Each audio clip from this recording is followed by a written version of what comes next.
Happy birthday, Scorpio. This is your November 15th through the 30th, 2018 reading. I'm Valerie with Serenity Matters 1111.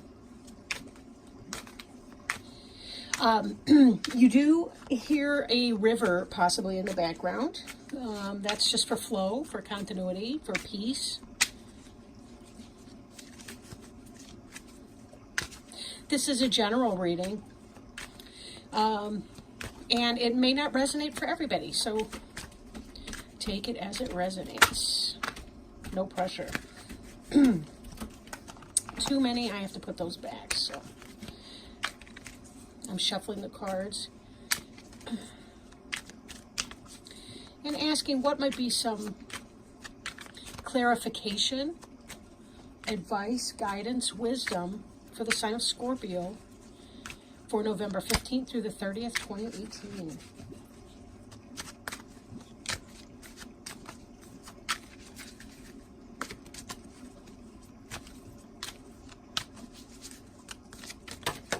Whew, jumpers. Okay, we'll take them. Have you guys got a lot of energy going on? A lot of things going on. A lot of things jumping off, so to speak.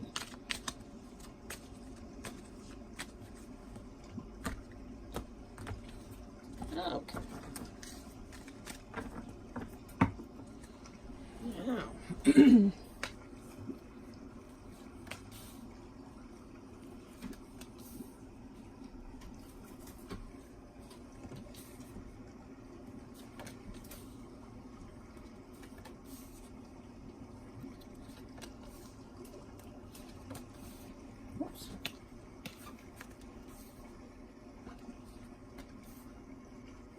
Okay, so let's see what we got. I apologize, I can't quite get one of the cards in frame, but I'll hold them up, as you know. On the bottom of the deck, we have Hawk energy. I am working with the Tarot of the Greenwood today. Tarot of the Greenwood. I did not bring out the book, but to show you like who the authors of the deck are. I'm not even sure if this deck is in print anymore, but at any rate, this is the Knight of Arrows, and Arrows is the air suit in this deck. That's Gemini, Libra, or Aquarius, possibly. Knight is about forward-moving energy. It's about taking an idea and manifesting that. Like, say you've had a business idea, this is about you putting it forward. For some of you, it could be that there's a person, maybe younger than yourself, maybe not, but somebody who is one of those air signs or who operates in that energy, like a thinking kind of a person, an intellectual type who is coming into your life, playing a role. It could be that the truth is out in a situation. It could be that you are making a decision and about to act on that decision coming forward. So we'll see how this energy plays out. Note that Hawk is gifted with vision. Not just any kind of vision. They are elevated at a plane above. So Hawk is representative of people who can kind of see the bigger picture. Like they see, because their viewpoint, their vantage point is so far back, so far up above the scene, they see things that the person on the ground can't necessarily see. So if this is you, this is about you having that vision and that guidance to know what to do in your situation. If this represents somebody else, it could be somebody like that. Maybe there's an advisor or somebody in your life who can act in that way that might help you make choices. Because this is your birthday season, this is a time of new and fresh starts for you. Even though technically the earth is coming to its close in the fall here, as we transition into the winter months. And certainly Scorpio is very much about the symbolic death, the death of the earth, the death of the season, the death of the summer, and it's setting the stage for the beginning of the year to be able to come upon us in Capricorn and Aquarius season. So but again, viewpoint, vantage point, being able to understand and see the bigger picture, because you see more of the moving parts than the average person with their feet on the ground. Oh, I'm going to have one of those days I can't pick up the cards. Two of Wands really has to do with this decision that you've had to make. And this is your recent past, kind of what's on your mind. You know, you've had some things you've really kind of needed to sort through. Some kind of a choice that you're trying to figure out what you want to do with. We have this 10 of Wands here as well. And the 10 of Wands being responsibility and the burden that you've had to shoulder. You know, I look at this card and I think back pain. That could be me talking to me. But this has to do with some of that. There's a lot on your plate. You got a lot going on, and you're trying to make some kind of a decision. How do I best ease my burden? How do I put down all of this weight so that I can move on? Right? The teepee in the background and the hearth fire over here are kind of indicative of home and family issues. So the responsibilities that you're taking on may be about trying to keep your family together, afloat, food on the table, work and responsibility issues. Now, note that both of these are fire signs. So these have to do with your passion. This is your get up and go. And this is, it's more than a MIC job. It's more about the career that kind of keeps you afloat. Not that there's anything wrong with that. Sometimes we do need our MIC jobs, you know, to do. But as long as we keep the higher picture, the bigger picture in our mind, what is it that we're working for, and we're taking care of those. And that's kind of what we're seeing here in the responsibility. A lot of you are kind of going through the grind day to day, but you're keeping your vision that there's something else out there, and you may have those options. For some of you, this could be about leaving a job or finding a new job or having a choice of 2 new jobs that you can do to let go of some of this burden of responsibility and move on to your next better thing. More pay, better job, better hours, better, you know, just overall better for you.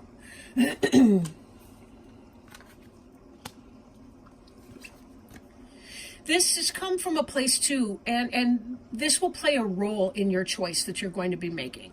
Will be, what is it that you dedicate yourself towards? Now, although, you know, arrows is, again, it's that air suit, we see here, this is a bow and arrow, but this warrior, or maybe I shouldn't even say warrior, this person's playing this bow and arrow as an instrument, a musical instrument, not as a weapon.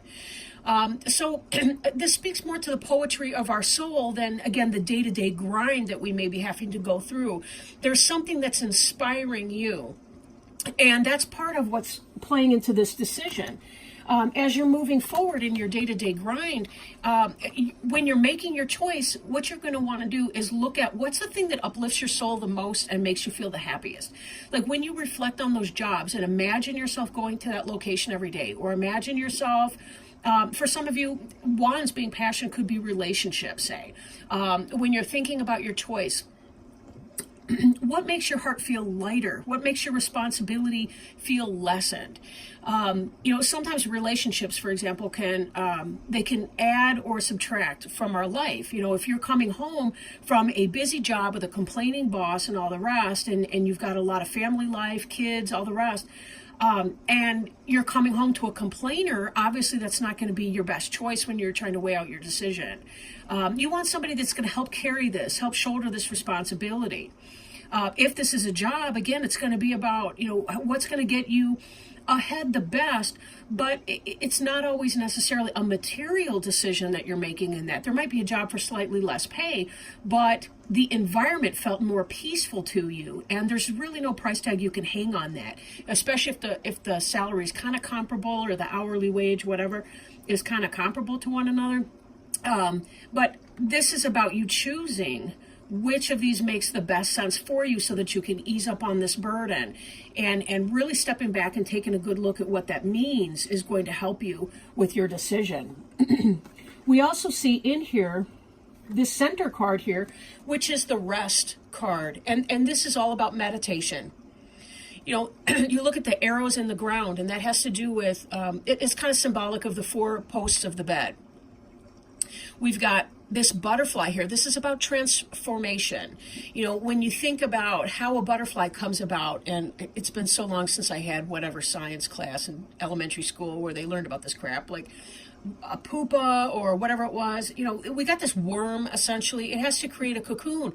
It goes into that cocoon by itself before it can emerge from that into this beautiful butterfly, where then it is flying up. And remember, from that height, that's where you can see from a better point of view. We don't have to literally transform into a hawk or a butterfly to be able to get the heightened point of view and the better overview. We can do this just resting in our bed, resting in our sacred place as we contemplate what is in our best interests to do. For some, it's not even... you can do, for example, a walking meditation. Sometimes it's when you're folding clothes or when you're on a walk with your dog, that all of a sudden you'll start receiving downloads from Source, and you'll just know what to do. Some flash of insight or wisdom will come to you. If you feel like, well, Val, I really don't have great intuition or psychic ability, nonsense. Everyone has it. It's just, do we block it from coming in? It's your birthright to have that. Every person does. But you do have to invite that in as well. If you want spirit to help you, if you want to connect with your higher self, you want to connect with Source, God, however you define or describe, it's really just kind of about plugging in. That's all you're doing here is plugging in. Even in the concept of rest, if some of this other stuff is a little scary for you to try, sometimes just in allowing our body to restore itself, we kind of get that sense of what we want to do with it, but tapping into the things that help you understand what is in your best interests, that's really what this card can represent for you. Now on your mind, you may be thinking about doing the same old, and I think that this kind of plays in with your choice, your decision that you have to make. You're thinking you got to do the same stuff, different day. For some of you, you might be thinking about going back to school. This moon in the background, this full moon, is about manifestation, creation, spirituality. You'll notice I can't tell if these are rocks or wood figures or whatever, but they're kind of human shaped if you look at them right. And then of course we have this one here who has some kind of antlers sticking out of his or her head. Antlers are about tuning into the wisdom of the universe, receiving those downloads. They're like the antenna of some animals like deer and elk and so on, antelope. Again, this is about receiving wisdom from Source. This could be about a class. This could be about like-minded individuals. Stone is about manifestation. That's your earth suit. And 9 of stones, 9 of earth, is a very happy... it can be about the individual journey, the individual pursuit, kind of going it alone on the one hand. So there may be traditional methods for you to reach non-traditional outcomes from your own life. Don't be afraid, though, to break out of your typical mold. If it hasn't worked for you in the past, trying these same types of jobs, the same types of employers, and the same whatever, it may be that you're about bursting into a completely new direction. And that's where you're going to want to tap into this idea of rest and meditation from the 4 of arrows so that you can achieve that more easily and more fluidly. There's no struggle that this person's going through in the 4 of arrows card here. This isn't about struggle. 9 of stones could be seeking the advice of a counselor or a doctor or a friend. It could be, taking some kind of a class, even if it's, not the typical type of class that you would be taking, or seeking out something new, right? Building on a foundation, making that decision, knowing that there's a decision to be made and embracing that, right? We have to change. It's just the way that it is. Now, some of the ground of this current situation is ecstasy, for sure. I like this card a lot better than some of the 5s in other decks I work with, because 5 has to do usually with some kind of a struggle. Not here. This is about celebrating. Celebrating. This could be your birthday celebration that you're going through right now. This is about cups being water. It's the water suit. It's joy, but you'll notice the spirals, the red and orange and yellow colors. That's very much a fiery element as well. What brings your blood to a boil, right? That's what this is about. It could be sexual ecstasy for those of you who are experiencing new or rekindled passion in your relationship. This can be about discovering what brings that passion into your life, right? Because this dedication piece here is in part about figuring out what brings you to a boil, what makes you feel the happiest in your life, When do you feel the most grounded, the most secure, but also the most excited about your life? When are you taking steps that make you want to live your life, right? What does that look like for you? Now, moving forward, we have the pole star, and this is kind of the sign of Aquarius in a sense, right? It's the star in others. They call it the pole star because they're thinking of the North Star in the Northern Hemisphere, the Southern Cross in the Southern Hemisphere. But the pole star is really about following your destiny. It's about using the star for navigation. Like when you're trying to make that decision, when you're trying to figure out what's working for you, this is about going within and trusting and having hope and having faith that it will in fact work out for you, that you are going to get to your destiny. Your destiny is not going to be missed by you. If it's your destiny, by definition, it will be coming to you. However, we need to learn to fight our destiny less and celebrate the things that we enjoy, because tapping into that energy is the very thing that releases us from our fears and our unnecessary suffering to be able to get us to that new place. Now, for some of you, you may be having some health issues. This also indicates that there's a clearing up of that. If you're feeling burdened, and we know that you have been because we've seen this Ten of Wands responsibility card over here, those of you that have been feeling burdened, maybe this is about getting up and doing some dance, balancing your rest, your school, your work, your home, and your playfulness. Tapping into your playfulness to help guide you to that spot where you need to be, right? You will be led where you need to go. If it's for you, it will not miss you at all. So don't think you're missing opportunities. We do have to make decisions about some of the ordinary kinds of things that we deal with in our life. That's just kind of the way of it. But all roads lead to Rome, so to speak, and you will find yourself getting to the essential points in your life. And you're in a really good place to do that. I mean, it does look like you're having some fun.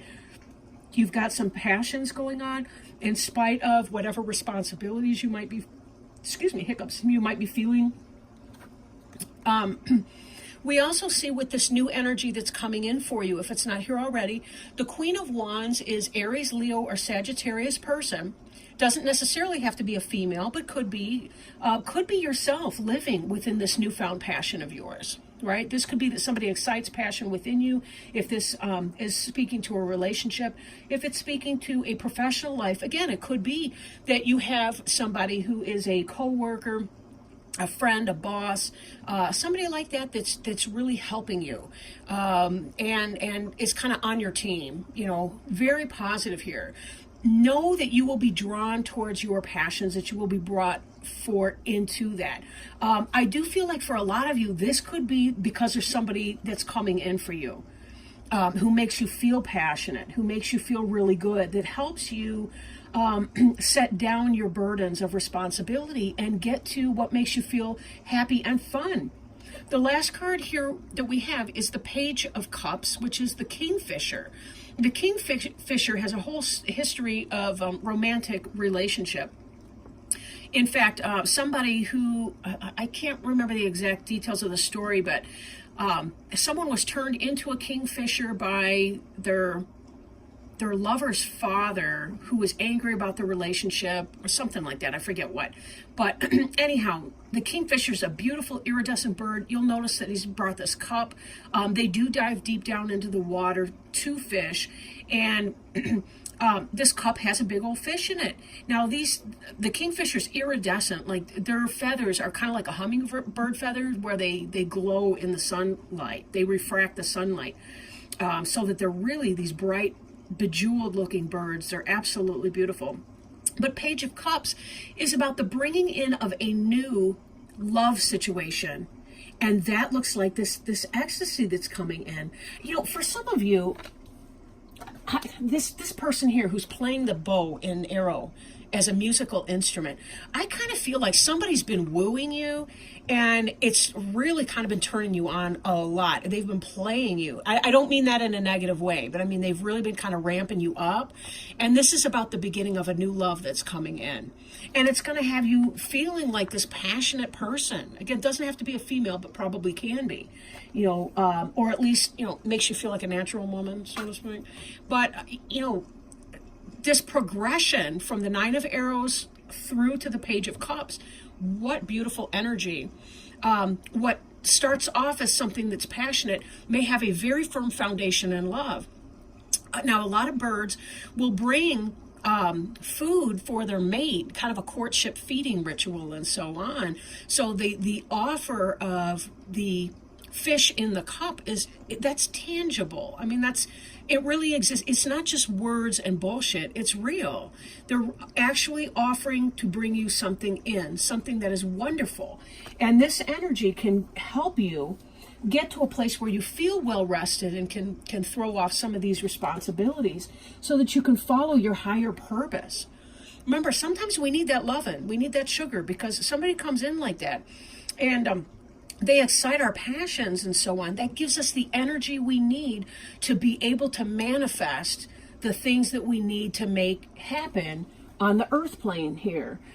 Ecstasy, romantic expression, all of that really does have such a powerful role in helping to light our fire and give us that oomph that we need to get stuff done. So for some of you, maybe that person coming in here is the Knight of Arrows that we saw before. Maybe you're having dealings with that Gemini, Libra, or Aquarius, somebody who's stoking you up. Then again, we've kind of got all suits represented. The Page of Cups being water, that could be the Scorpio, Cancer, Pisces person. Could be yourself, being a little shy, coming in like a page. But for a lot of you, you're coming in like the Queen of Wands here. That's Aries, Leo, or Sagittarius. So, again, even with the earth sign, we did see some of the earth sign with this Nine of Stones. And that has to do with you taking care of your own stuff on a material plane. Because this, to me, feels like a new love for some of you. Feels kind of like a new relationship. So you may not have that, we can share bills kind of relationship just yet. Now, lastly, I do want to shuffle a Animal-Wise Tarot card and pull that and see if we can't have some wisdom or advice moving forward. I don't know. This is another deck. I'm not sure if it's in print. I've had most of these decks I've got for a very long time, this being one of them. But let me shuffle this and see if we can't have some guidance in that area. I'll read you what the book says about it. But this is really exciting. What a birthday present, right? If it's not an actual relationship for some of you, maybe you're already involved with someone, this is really kind of about rekindling what your passion is and taking that time to really discover, when have I felt the best in my life? When have I felt the most direction in my life? Oh my goodness, look at this jumper we had just now. Okay, I will hold this up in a wee moment. Just a wee second here. Page of Shapeshifters, right? Caterpillar, good luck and new birth. And isn't that what we're seeing right here with this rest card? We got the butterfly coming in here. So, didn't we need to see this one today? It's kind of long, but I'll go ahead and read it because this book is just amazing. I love this book. In insects, the eggs hatch to become larvae, the second stage of metamorphosis. The larva is the caterpillar of butterflies or moths, and during this stage it feeds to strengthen itself and achieve a new foundation before the chrysalis or cocoon stage begins. I was wondering, I was kind of confused there for a minute. In the egg and larva stages of life activities, we give birth to new ideas and new creativity. They are then worked with, shaped, and honed into a foundation that will allow a new expression of life.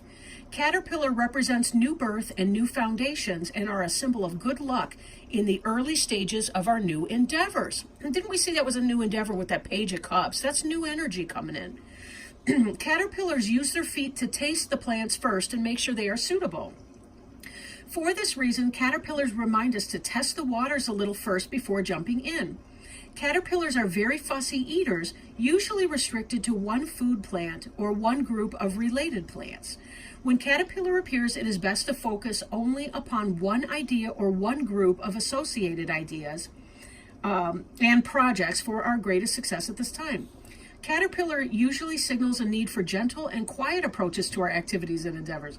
Watch for a surprise or gift about to be offered to us, one that can be beneficial to our future if we take advantage of it. Look for good news, new birth, and creative inspiration. This is a time to get ready to start a new project or initiate a new endeavor. Caterpillars come in a variety of shapes and colors, reminding us of the variety of possibilities and promises of life at this time. The shapes and colors help protect many caterpillars from predators. Some of their forms make them appear as if they would be hard to swallow. Some of their colors warn predators that they may be distasteful if eaten. The appearance of the caterpillar reminds us to be cautious in starting our new endeavors. We should protect and disguise them as much as possible while we pursue them. If we do so, we will see rapid growth and we will experience the birth of a new foundation. Questions to, I don't want to skip that. When it first hatches, the caterpillar is tiny, but grows so quickly that it must replace its skin. Most species of caterpillars molt 4 times, but some shed their skin every few days to make room for a bigger body. Reversed caterpillar, and I didn't read reverse in this reading. Reverse caterpillar reminds us that new growth cannot occur unless the old is shed. We may be refusing to shed what we have outgrown. Not doing so will prevent and hinder all new efforts and endeavors. The reverse caterpillar usually indicates obstacles within our path. Perhaps a person or persons are blocking our growth. We must look at things and people around us realistically at this time. Failure to do so will slow down our progress. Some questions to ask: are we trying to do more than we should? Are we scattering our endeavors, trying to feed on too many things right now? Are we hanging on to what or whom we have outgrown? Are we being lazy and not working toward our goals? Are we trying to skip stages within our endeavors, or are we looking for shortcuts? Are we brushing aside help and offers of help? Are we lacking self-discipline or letting others distract us from our tasks? Thank you so much for joining me, Scorpio. I really appreciate it. And I want to send you lots of love in this your birthday season. And I hope that you have enjoyed this reading. And I'll be putting out another video December 1st, more or less, things happen. But until then, lots of love to you. Bye.